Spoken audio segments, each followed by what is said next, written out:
Romo, Buder, Suster, Bapak, Ibu, Saudara terkasih, selamat pagi berkah dalem. Kembali pagi ini kita berjumpa dalam program Berkah Dalem bersama Komsos Kepikepan Kedu Magelang. Pagi ini saya ingin mengantar Bapak, Ibu, Saudara terkasih untuk merenungkan tema membangun pola hidup doa yang baik, yang benar dan teratur. Bapak, Ibu, Saudara-saudari yang terkasih,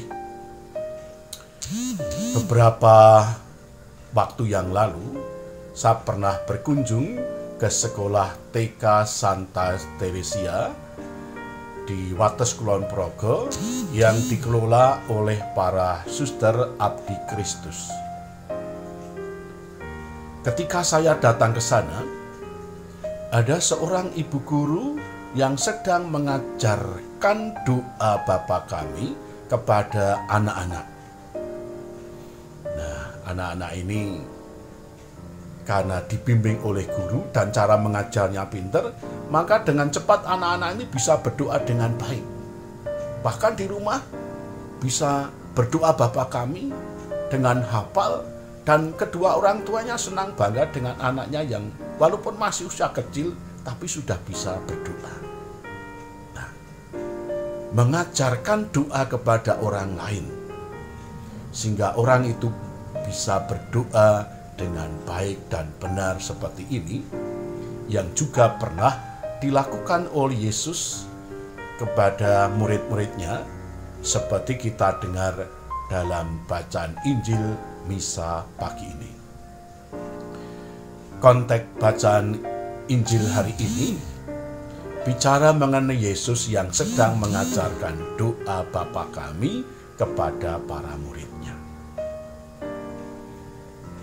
Yesus sudah sekian lama tinggal bersama para murid. Maka segala aktivitas para murid dilihat dan dirasakan oleh Yesus, termasuk kegiatan bagaimana para murid itu berdoa. Nah, rupanya ada sikap cara berdoa mereka yang kurang pas. Maka Yesus kemudian menegur mereka. Yesus mengatakan, jika engkau berdoa, janganlah berdoa bertele-tele seperti orang yang tidak mengenal Allah. Mereka menyangka dengan doa yang panjang-panjang itu, lalu doanya akan dikabulkan oleh Tuhan. Tidak. Maka Yesus kemudian mengajarkan para murid doa Pater Noster atau doa Bapa Kami.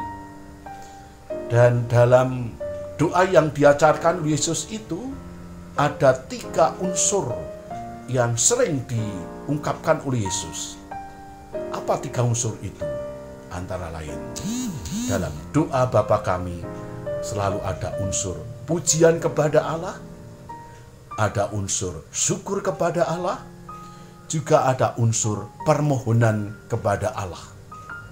Dan isi permohonan itu macam-macam. Antara lain, mohon supaya orang yang sedang berdoa itu tetap tinggal dalam kerajaan Allah. Mohon supaya tiap hari diberi rezeki, baik jasmani maupun rohani secukupnya. Juga mohon supaya orang yang rajin berdoa itu selalu dikuduskan oleh Tuhan, diampuni dosanya, juga dimampukan untuk mengampuni dosa orang lain. Juga mohon supaya dijauhkan dari mara bahaya serta pencobaan. Nah, inilah inti doa Pater Noster yang diajarkan oleh Yesus kepada para muridnya. Nah, mengapa Yesus mengajarkan doa ini kepada para murid? Ada 2 alasan.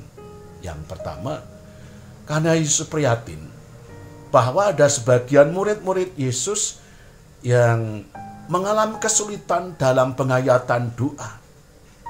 Bahkan doa yang mereka ungkapkan itu kadang bertele-tele panjang seperti doanya orang Yahudi ahli kitab Taurat. Doanya panjang tetapi kehilangan roh, kosong, tidak menyentuh dan hanya monoton. Dan yang kedua, Yesus prihatin Karena ada sebagian murid-muridnya yang jarang berdoa, bahkan ada yang tidak berdoa. Nah, ini memperhatikan. Nah, maka dengan mengajarkan doa Bapa kami kepada para murid, Yesus berharap supaya para murid ini terbiasa berdoa setiap hari secara baik, benar. Lalu bagaimana caranya? Ada 3 hal sikap yang mesti harus dibuat. Yang pertama, para murid mesti harus bisa meluangkan waktu setiap hari untuk berdoa kepada Tuhan secara pribadi. Sesibuk apapun mesti harus bisa meluangkan waktu. Yang kedua, para murid mesti harus punya sikap yang hormat kepada Allah dan rendah hati ketika sedang mengungkapkan doa. Jangan berdoa dengan mendikte Tuhan atau bahkan memaksa-maksa Tuhan supaya Tuhan mengabulkan doanya. Jangan, itu bisa keliru. Dan yang ketiga, ketika para murid berdoa, mestinya kemudian ada buah-buah rohaninya. Buah itu apa? Misalnya, dengan rajin berdoa orang lalu mudah bersyukur, lalu hatinya gembira, lalu sabar, tekun, telaten, lalu mudah berbagi, bahkan mudah memaafkan kesalahan orang lain. Nah, Bapak Ibu, saudara-saudari yang terkasih, membiasakan diri berdoa dengan baik, dengan benar dan teratur seperti ini yang mau diwatakan oleh gereja kepada kita hari ini. Kita tentu sebagai orang Katolik hampir tiap hari berdoa. Kenapa? Karena doa itu adalah ungkapan batin kita yang terdalam kepada Tuhan. Nah, itu yang kita ungkapkan dalam doa. Segala pengalaman hidup suka duka yang kita alami tiap hari, itulah yang kita bawa dalam doa kepada Tuhan. Nah, kenyataan itu bagaimana? Ada 2 jenis kelompok orang Katolik. Kelompok pertama, ada orang Katolik yang punya kebiasaan berdoa dengan baik, dengan benar dan teratur tiap hari. Tiap hari pasti bisa berdoa, karena bisa meluangkan waktu, entah pagi, siang, sore atau malam, rajin berdoa. Lalu karena rajin berdoa, orang itu lalu memancarkan kegembiraan dalam hidupnya. Hidupnya tenang, teduh, gembira, bahagia, sumeleh. Dan lalu mudah bersyukur. Ini adalah buah-buah dari doa. Nah, banyak orang-orang Katolik yang seperti ini, yang bisa berdoa kepada Tuhan, entah doa pribadi atau doa-doa pokok yang telah diajarkan gereja kepada kita. Misalnya Bapa Kami, Salam Maria, doa Rosario, doa Angelus dan seterusnya. Nah, kelompok kedua, orang Katolik yang jarang berdoa karena merasa tidak punya waktu. Tiap hari sibuk bekerja, waktunya seakan habis, tidak ada waktu untuk berdoa. Misalnya hanya untuk nonton televisi berjam-jam, untuk pegang HP tiap saat. Tetapi waktu untuk berdoa seakan kan tidak ada, padahal ya ada. Kenapa? Karena memang tidak ingin meluangkan waktu untuk berdoa secara pribadi kepada Tuhan. Orang ini ketika berdoa pasti kesulitan. Bahkan kalau berdoa mungkin ya monoton, kering, kosong, ampang. Kenapa? Karena tidak sungguh-sungguh berdoa kepada Tuhan. Ini sayang. Nah, oleh karena itu, pada hari ini kita diajak oleh gereja untuk menanggapi Tuhan Yesus yang sedang mengajarkan doa kepada para murid dan juga kepada kita semua. Mungkin kita juga termasuk orang-orang Katolik yang jarang berdoa. Atau orang Katolik yang juga sedang mengalami kesulitan berdoa pribadi. Nah, maka dari bacaan ini ada 1-2 hal yang bisa kita renungkan paginya adalah pertama.